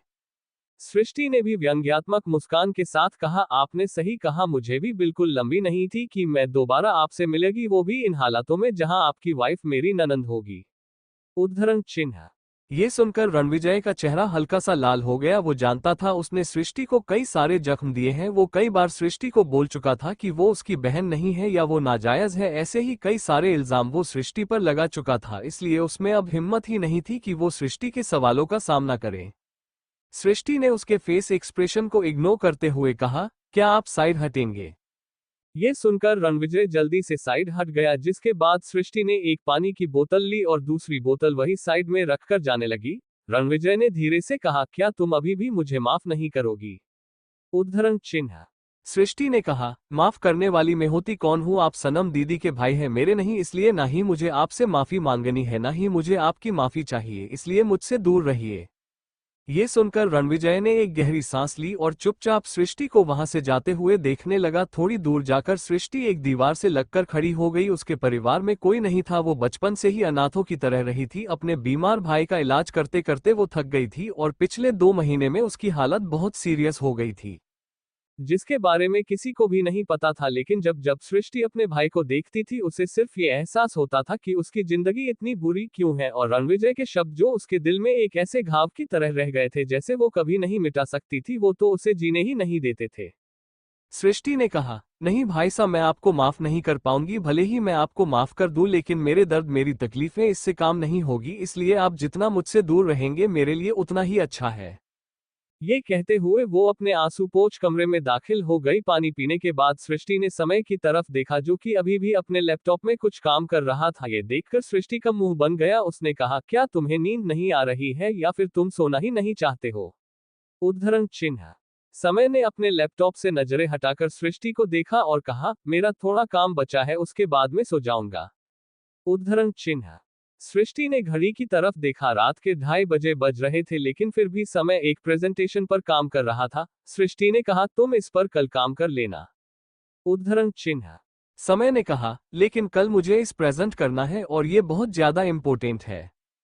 सृष्टि ने एक गहरी सांस ली और मुड़कर वापस कमरे के बाहर चली गई। थोड़ी देर बाद जब वो वापस आए तो उसके हाथ में 2 कॉफी मग थे। समय मुस्कुराया और उसने एक कॉफी का मग लेते हुए कहा, तुम्हें मेरे साथ जागने की जरूरत नहीं है। सृष्टि ने कहा, ये मेरी मर्जी है, मैं तुम्हारे लिए नहीं जाग रही हूँ, मेरे भी कुछ काम पेंडिंग पड़े हैं, मैं उन्हें कंप्लीट करूंगी। ये कहकर वो अपना लैपटॉप लेकर काम करने बैठ गई। आधे घंटे बाद जब सृष्टि ने मूड कर देखा तो समय तकिए से सिर टिकाए सो चुका था और उसका लैपटॉप अभी भी ऑन था। सृष्टि मुस्कुराए और उसने अपना लैपटॉप बंद कर समय का लैपटॉप अपने हाथ पर ले लिया। पूरी प्रेजेंटेशन को अच्छे से समझ लेने के बाद उसने आगे का वर्क शुरू किया और लगभग 20 मिनट बाद उसने बची हुई प्रेजेंटेशन को कंप्लीट कर लैपटॉप ऑफ किया और समय को अच्छे से बिस्तर पर लेटकर उसकी गले लेकर सो गई।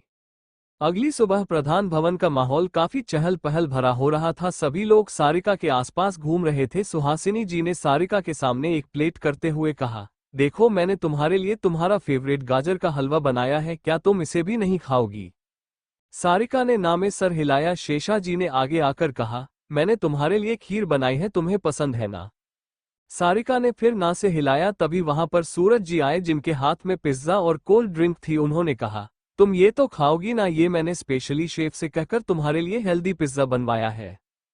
सभी लोग परेशान हो चुके थे क्योंकि सारिका कुछ भी नहीं खा रही थी। वही रणविजय मुस्कुराते हुए देख रहा था। हालांकि उसके घर में कई सारे नौकर थे, लेकिन परिवार का साथ होना एक अलग ही फीलिंग देता है। रणविजय के परिवार में जो भी लोग थे वो सभी उसे या तो लालच के जरिए जुड़ना चाहते थे या फिर उसकी गद्दी के लिए, इसलिए रणविजय ने सबसे अपनी दूरी बना ली थी। वही करुणा जी को उस बच्चे से ज्यादा लगाव नहीं था क्योंकि वो रणविजय का नहीं था, इसलिए उसने उनसे कभी कोई उम्मीद नहीं की थी। लेकिन सारिका को इस तरह यहाँ नखरे करते देख वो सच में बहुत खुश था क्योंकि वो अब अपने परिवार के पास थी।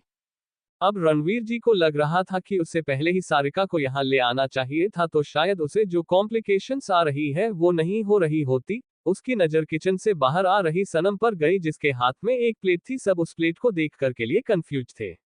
सनम ने वो प्लेट सारिका के सामने करते हुए कहा, हमें उम्मीद है दीदी आपको ये जरूर पसंद आएगा। सारिका ने प्लेट ली और मुस्कुरा उठी। उसने चहकते हुए कहा, दाल बाटी, आपको कैसे पता भाभी कि मुझे अभी यही खाना था।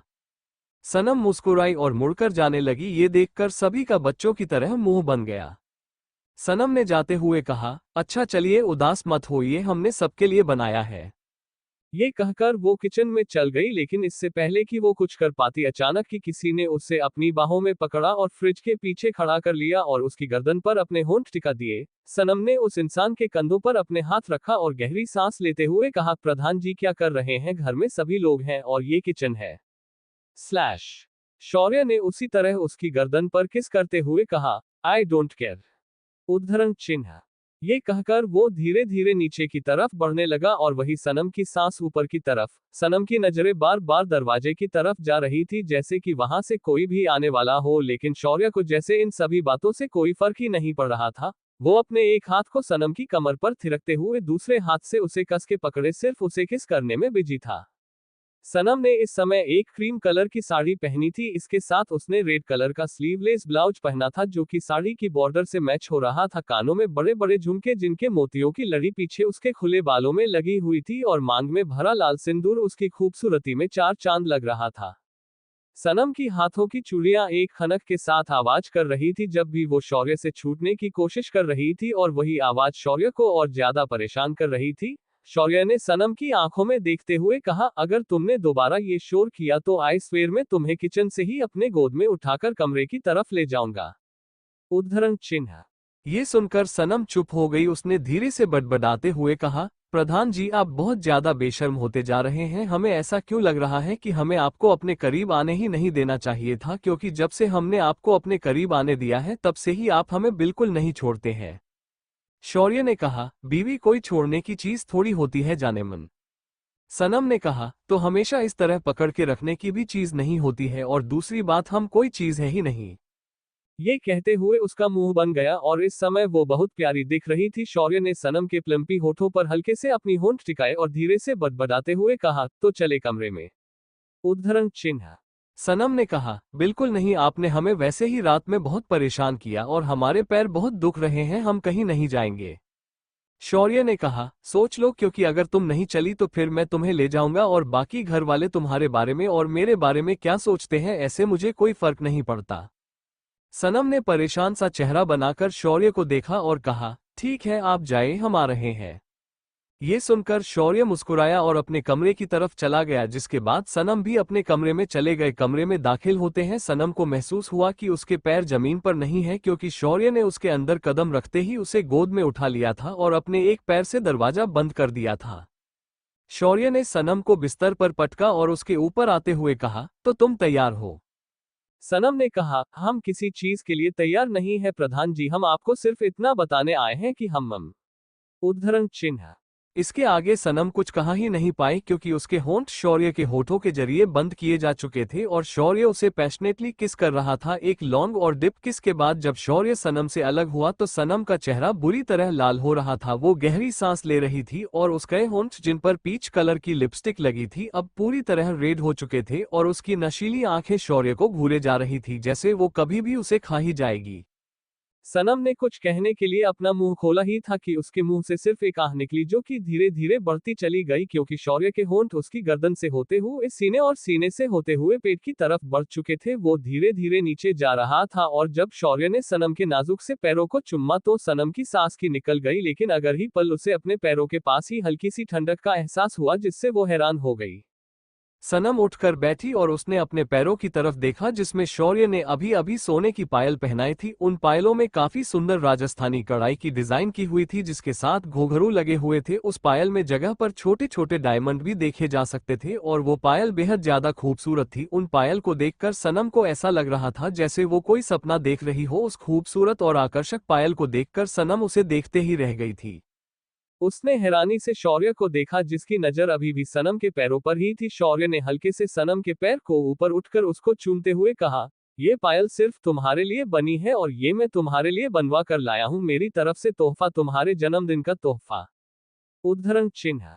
सनम ने हैरान होकर शौर्य को देखा। उसकी आंखें हल्की सी पानीली हो गई थी। वो भूल चुकी थी कि सच में आज उसका जन्मदिन है। हारी को भी ये बात कल रात को ही याद आई थी, लेकिन उस समय सनम सो रही थी, इसलिए शौर्य ने उसे परेशान नहीं किया बल्कि रातों रात उसके लिए इस पायल को डिजाइन करवाया जिसे राजस्थान के सबसे ज्यादा फेमस डिजाइनर ने बनाई थी। उस डिजाइन को बनाने में उन्होंने अपने पूरे 10 घंटे दे दिए थे और इस समय वो पायल सनम के पैरों में मौजूद थी। सनम ने अपनी नम आंखों से शौर्य को देखा और कहा, आपको हमारा जन्मदिन याद था? शौर्य मुस्कुराया और उसने आगे बढ़कर सनम का माथा चूम लिया और उसके आंसुओं को पोंछते हुए कहा, मैं तुम्हारा बर्थडे कैसे भूल सकता हूँ जान। ये कहते हुए वो मुस्करा उठा और तभी उनके कमरे का दरवाजा किसी ने खटखटाया। सनम ने अपने आंसू अच्छे से पोंछे और खुद को ठीक कर दरवाजा खोला और देखा कि घर के सभी लोग गेट के पास खड़े हुए थे और उन्हें देखकर सनम एक पल के लिए हैरान हुई और अपने कदम पीछे लेने लगी। तभी समय सबके बीच में आया। उसके हाथ में एक केक था। सभी लोगों ने एक साथ कहा, हैप्पी बर्थडे। और ये सुनकर सनम की आंखों में चमक आ गई। रणविजय ने आगे बढ़कर सनम को गले लगाते हुए कहा, मुझे उम्मीद नहीं थी कि मैं कभी तुम्हारे साथ तुम्हारा बर्थडे सेलिब्रेट कर पाऊंगा, लेकिन आज ये मौका आ ही गया। हैप्पी बर्थडे सनम। ये कहकर सनम रणविजय ने सनम के बालों को सहलाया। सारिका ने सनम को गले लगाते हुए कहा, हैप्पी हैप्पी बर्थडे भाभी, मैं बहुत खुश हूं कि मैं आपके इस बर्थडे में शामिल हो पाए।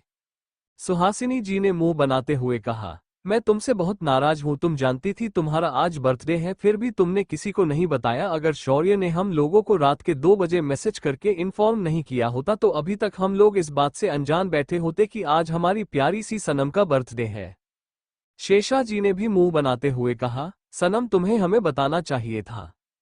सनम ने अपना सर झुका लिया। उसे कभी भी अपना बर्थडे सेलिब्रेट करना ज्यादा पसंद नहीं था क्योंकि उसके पास ऐसा कोई था ही नहीं जिसे वो अपना बर्थडे केक खिला सके, इसलिए उसने इस बारे में कभी नहीं सोचा। लेकिन आज वो इतने सारे लोगों को अपने पास देखकर खुश थी। सभी लोगों ने ग्रुप हग किया और उसके बाद सनम ने कैंडल्स ब्लो करके काटा और सभी को केक खिलाया, जिसके बाद सब वापस अपने काम में लग गए और नीचे पार्टी की तैयारी शुरू हो गई। सनम ने काफी मना किया लेकिन फिर सुहासिनी जी और सोहन जी के कहने पर वो मान गई। शाम के समय सनम इस समय नहाकर बाहर ही आई थी, तभी उसकी नजर बेड पर रखे रेड कलर के बड़े से बॉक्स पर गई। सनम ने एक्साइटेड होकर उस बॉक्स को खोला। उस बॉक्स के अंदर एक बहुत ज्यादा ब्यूटीफुल गाउन रखा हुआ था। वो ball gown navy blue colour का था जिस पर डायमंड का वर्क किया गया था। पीछे एक बड़ा बो लगा था और वो ऑफ शोल्डर गाउन था।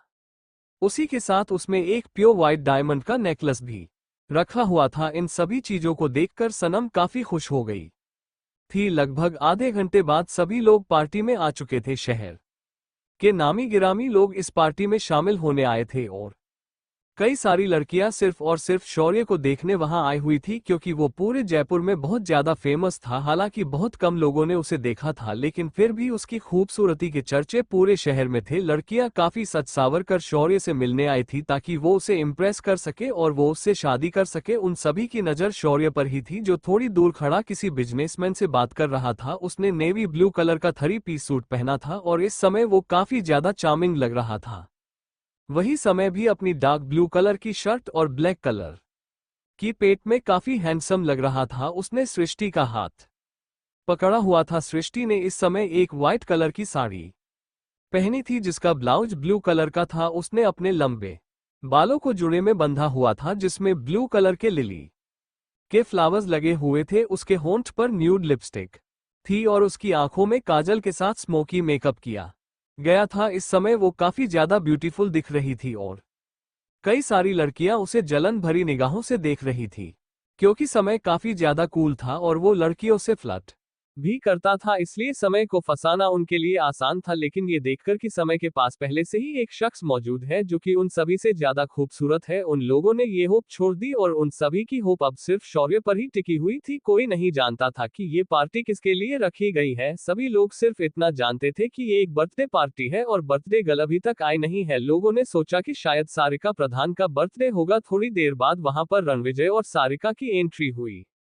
शौर्य ने ब्लैक कलर का 3 पीस सूट पहना था जिसके साथ उसने ब्लू कलर की टाई लगाई हुई थी। वही सारिका ने एक लॉन्ग फ्रॉक पहनी थी जिससे उसका पूरा पेट कवर हो गया था। उसने अपने लंबे बालों को खुला छोड़ा था जिसमें एक बटरफ्लाई क्लिप लगा हुआ था और इस समय वो काफी ज्यादा ब्यूटीफुल दिख रही थी। उनके आसपास कई सारे गॉड्स मौजूद थे जो कि उन्हें प्रोटेक्ट कर रहे थे। हर कोई जानता था कि रणविजय कौन है, वो राजस्थान का हुक्म था और उसे देखकर सभी लोग एक्साइटेड हो चुके थे।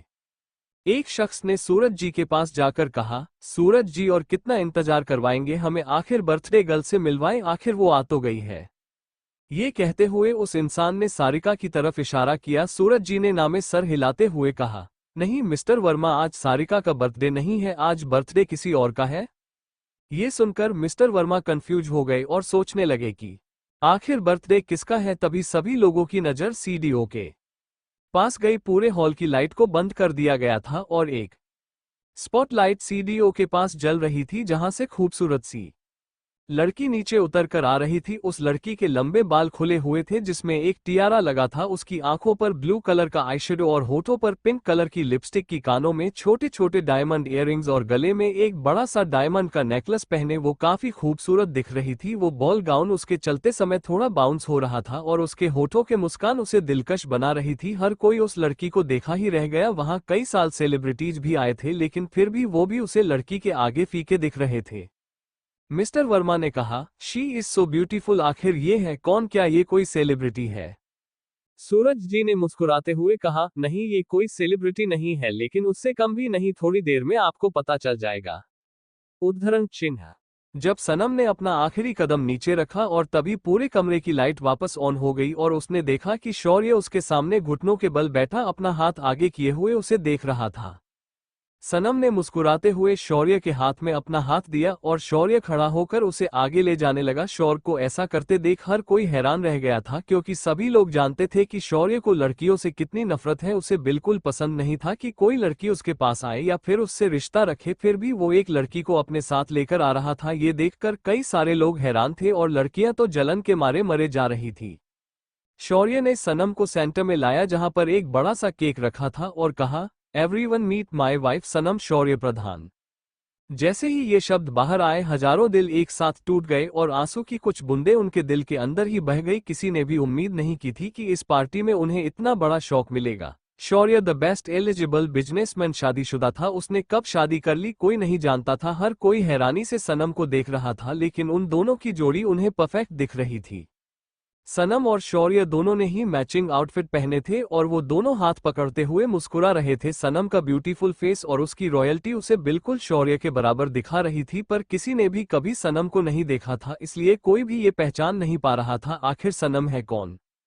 तभी रणविजय वहां आया और उसने सनम के कंधे पर हाथ रखते हुए कहा, ये है सनम शौर्य प्रधान, यानी कि मेरी बहन राजस्थान की राजकुमारी। और अब तो सबके मुंह सिर्फ खुला ही रह गए थे क्योंकि उनके पास कहने के लिए कोई शब्द नहीं बचा था। उन सभी के हैरानी भरे चेहरे को देखकर समय जोर से हंस पड़ा जिससे सभी लोग ऑफवर्ड होकर चुप हो गए।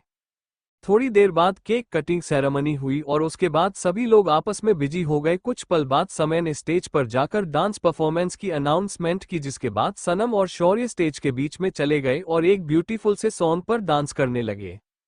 शौर्य का हाथ सनम की कमर पर था और सनम के हाथ शौर्य के कंधे पर। वो अपनी चमकती हुई नीली आंखों से शौर्य को देखी जा रही थी। शौर्य ने कहा, तुम मुझे ऐसे क्यों देख रही हो?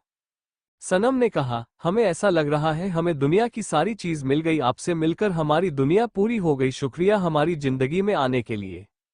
ये कहते हुए आंसू का एक कतरा उसकी आंख से बह गया। शौर्य ने सनम के माथे को शिद्दत से चूमते हुए कहा, थैंक यू, तो मुझे तुम्हें कहना चाहिए अगर तुम मेरी लाइफ में नहीं आती तो ये शौर्य प्रधान अकेला ही रह जाता, तुम्हारे आने से मैं पूरा हुआ हूँ, थैंक यू सो मच सनम।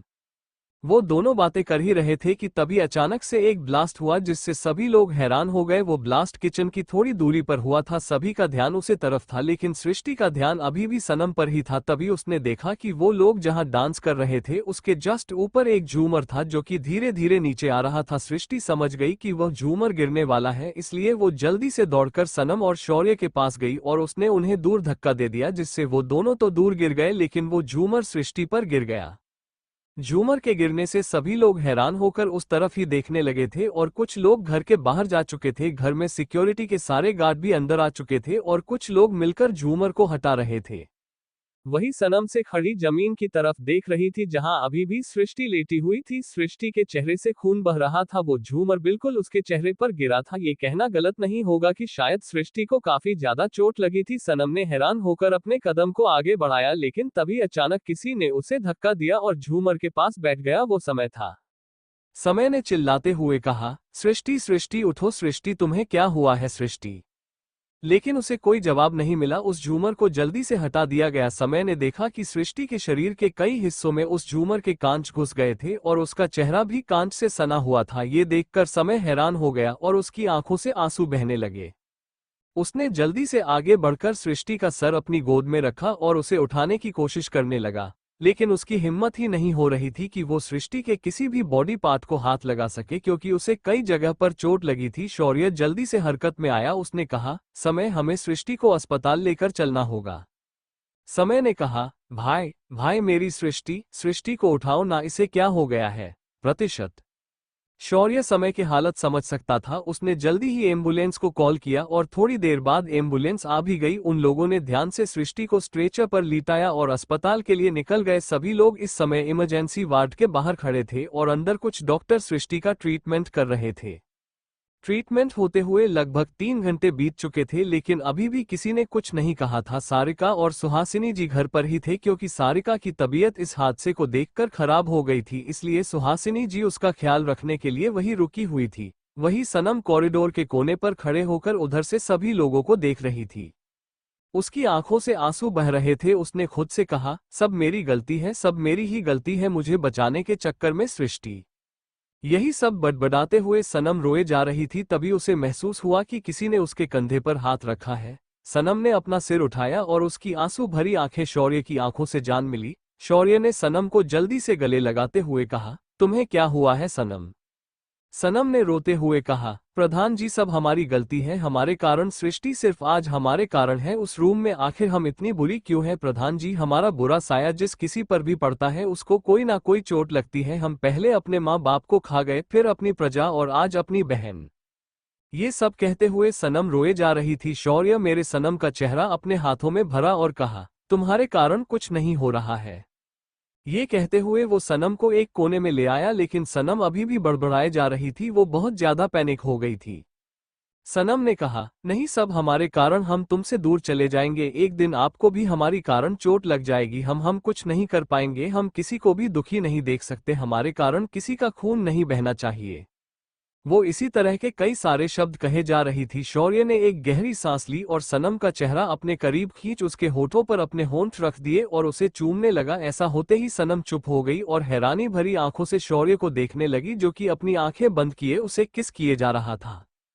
शौर्य समझ सकता था कि इस समय सृष्टि की क्या हालत है और उसके कारण सनम किस तरफ पैनिक हो रही है, लेकिन वो सनम को इस तरह परेशान भी नहीं देख सकता था। काफी देर तक सनम को किस करने के बाद जब शौर्य अलग हुआ तो उसे देखा सनम थोड़ी नॉर्मल हो गई है। शौर्य ने सनम का सिर अपने कंधे पर रखते हुए कहा, सब ठीक हो जाएगा सनम, मैं हूं ना तुम्हारे साथ, और ऐसी बकवास बातें मत सोचो, किसी के कारण कुछ नहीं हुआ है और जिसने भी वो किया है मैं उसे छोड़ूंगा नहीं। सनम ने कहा, क्या ये किसी ने जानबूझकर किया है, किसी ने जानबूझकर झूमर की रस्सी काटी है और वो ब्लास्ट करवाया है। सनम ने कहा, लेकिन ये कौन कर सकता है, अब हमारा तो कोई दुश्मन भी नहीं है। शौर्य ने मुस्कुराते हुए कहा, जान दुश्मन होते नहीं है, अपने आप बन जाते हैं, और हम गिरगिट को देखकर ये नहीं कह सकती कि वो अपने को से कदम पर कौन सा रंग बदलेगा, इसीलिए हर किसी पर विश्वास नहीं करना चाहिए। ये कहते हुए शौर्य ने सनम को उठाकर खड़ा किया और कहा, चलो डॉक्टर बाहर आ गए हैं, हम उनसे चलते सृष्टि के बारे में पूछते हैं। ये कहते हुए वो सनम को अपने साथ ले गया। वही डॉक्टर समय को कुछ समझ रहे थे, जो सुनकर समय काफी ज्यादा दुखी हो रहा था। डॉक्टर ने कहा, देखिए हमें जल्द से जल्द उनकी सर्जरी करनी होगी। उनके चेहरे की कई मांसपेशियां फट गई है और उन्हें अपने शरीर के बाकी हिस्सों पर भी चोट लगी है जहां हमने स्टिचेस लगा दिए हैं, लेकिन उनका चेहरा बुरी तरह खराब हो गया है। अगर वो इस तरह खुद को देखेगी तो उन्हें बहुत बड़ा धक्का लगेगा। मेरी बात मानिए तो आप प्लास्टिक सर्जरी करवा दीजिए, क्योंकि यही एक रास्ता है उन्हें फिर से एक नई जिंदगी देने का। आप समझ रहे हैं ना, एक लड़की के लिए उसका चेहरा कितना मायने देता है। अगर वो इस तरह डिप्रेशन में चली गई थी, ये बहुत बुरा हो सकता है। आप लोग तय कर लीजिए और हमें बता दीजिए। उद्धरण चिन्ह। शौर्य जल्दी से आगे गया। उसने कहा, बिल्कुल नहीं, हमें कुछ नहीं सोचना है। आप ऑपरेशन की तैयारी करवाए, सर्जरी आज होगी। उद्धरण चिन्ह। समय ने कहा, लेकिन भाई, शौर्य ने समय को पकड़ते हुए कहा, समय समझने की कोशिश करो। इस समय सृष्टि को सिर्फ तुम्हारी जरूरत है। तुम ही उसे संभाल सकते हो। तुम्हें उसे संभालना होगा, समझना होगा और उसे उसके नए चेहरे के साथ एक नई जिंदगी एक्सेप्ट करवाने के लिए उसका साथ देना होगा। तुम समझ रहे हो ना मैं क्या कह रहा हूं? समय ने अपना सिर हाँ में हिलाया और शौर्य के गले लग गया। इधर दूसरी तरफ एक अंधेरी कोठरी में एक लड़की काले रंग का लहंगा पहने बैठी हुई थी और उसके हाथ में हुक्का था। हुक्का पीते हुए उस लड़की ने कहा, क्या अपडेट है? सामने बैठे आदमी ने कहा, हम सनम की जान तो नहीं ले पाए, लेकिन उसकी जगह एक दूसरी लड़की को चोट लग गई है और उसकी हालत बहुत खराब है, शायद वो मर जाएगी। उस लड़की ने टेबल पर एक फोटो फेंकते हुए कहा, क्या ये वो लड़की है? उस आदमी ने फोटो की तरफ देखा और कहा, हाँ ये वही लड़की है। ये फोटो सृष्टि की थी। ये सुनकर वो लड़की जहरीले मुस्कान के साथ उस आदमी को देखने लगी। उसने कहा, तुमने बहुत अच्छा किया। जब अपनों को चोट लगती है तो दर्द दिल में होता है और ये दर्द बहुत डरावना होता है। रहने दो, दर्द सहने दो। इसी तरह एक एक कर कर वो अपने परिवार के हर एक इंसान को खोएगी और तड़पेगी, मौत की दुआ मांगेगा, लेकिन उसे मौत नसीब नहीं होगी। ये कहते हुए वो हंसने लगी और उसकी गहरी काली आंखें आसमान को देखते हुए चमकने लगी। Thank you for listening. मुझे उम्मीद है आपको ये स्टोरी पसंद आई होगी। अगर आपको पसंद आई है तो प्लीज लाइक और कमेंट करना ना भूलें और मोर स्टोरीज के लिए सब्सक्राइब करें। मिलते हैं नेक्स्ट वीडियो में।